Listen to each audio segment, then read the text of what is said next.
Over 9,000 D&D players have spoken, and the whip is the second worst weapon in D&D 5e.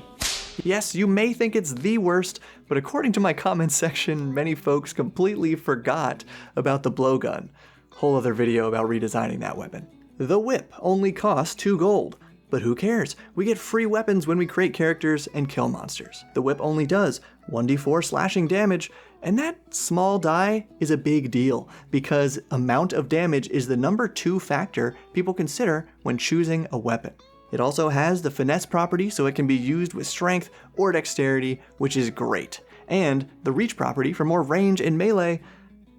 Oh, but wait a minute. It's a martial weapon, so only barbarians, fighters, paladins, and rangers, yeah, not rogues, are proficient with the whip. And proficiency is the number 1 factor behind weapon choice. Then, compared to the other martial reach weapons, the whip is freaking weak. So let's talk about some house rules you can use to make this iconic adventurer weapon actually functional and fun in your game. Because I'm Bob, this is where we learn how to have more fun playing D&D together, and if you're interested in some stronger martial whips and tons of new 5e combat options, check out our sponsor, Alkander's Almanac by The Dungeon Coach. It's got new active and passive features for each weapon type, but really, this book is an expansion on all 5e mechanics, covering combat, exploration, and even social encounters. So you can pick and choose what ideas you like and throw them into your game.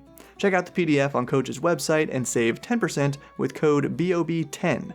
But the hardcover is only available until July 31st, 2022, so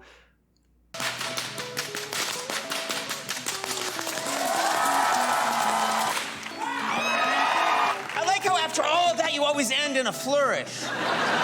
Now, that guy has proficiency with the whip, but Conan, who is allegedly a barbarian, does not. You're not, you gotta back me up.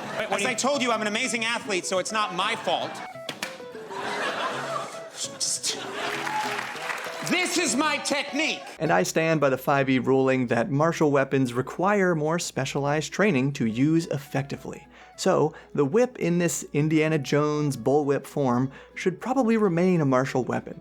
Therefore, if any whip is going to be accessible to the other 2/3 of 5e's core classes, we need a simple weapon variant. And I see 2 good options for a simple whip. The chain and the cat o' 9 tails, aka the cat. First, surely a spare length of chain fits the simple weapon criteria of often found in the hands of commoners. Every movie or comic book with a group of thugs includes one guy menacingly spinning a heavy chain. So it would be simple, maybe 1d6 bludgeoning, but this would behave way more like a flail than a whip. So back to the cat. Simple, because anybody can pick this up and thrash something with it. Probably 1d4 slashing, like the current whip, and definitely finesse, but not reach. And like most other simple weapons, it should be light, so you can wield it with another weapon. Remember this? Even the martial whip should have the light property for dual wielding, but when it comes to that d4 damage, I think we gotta keep it, because now it can be dual wielded with reach, and we're going to give both whips a truly standout feature. Community suggestions included features to cause the stunned or frightened conditions, or have a better chance of breaking concentration on a spell. These are cool ideas because they lean into the whip's unique ability to break the sound barrier. That is smart design. But here's my problem. Would being attacked with a whip break concentration any better or cause more fear than being attacked with a sword? Fortunately, I have no idea because I've never been attacked with a whip or sword, but I imagine it would be pretty terrifying either way. And I have a personal vendetta against the fear mechanics of 5e, so I can't justify this as a written whip feature.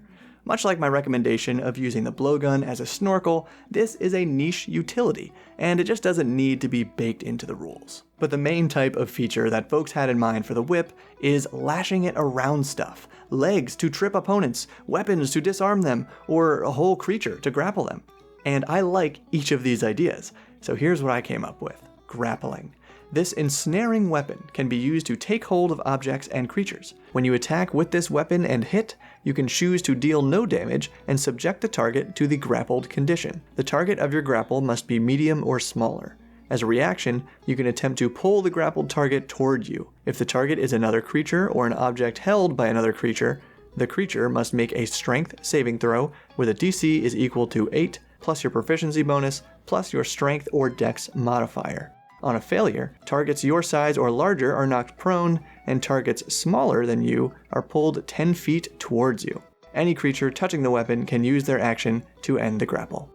It's a little long, but it covers everything it needs. What can be grappled, how to activate the grapple, how to attempt and resist a trip or disarm, what exactly happens on a trip or disarm, and how to end the grapple. I like this disarming mechanic better than the one in the DMG because it also pulls the object toward you instead of just knocking it to the enemy's feet where they can easily pick it back up. But I felt like pulling it directly into your own grasp, which would be cool, would be way too much. Also, I feel like there's gotta be a better way to handle this DC instead of 8 plus proficiency plus strength or dex mod, but what do you think? If you like these ideas, please like this video so more people will see it, and check out this one where we create more fun features for the blowgun. Or join Patreon so you can download a simple PDF of these whip and blowgun features. Thank you for your support, and keep building.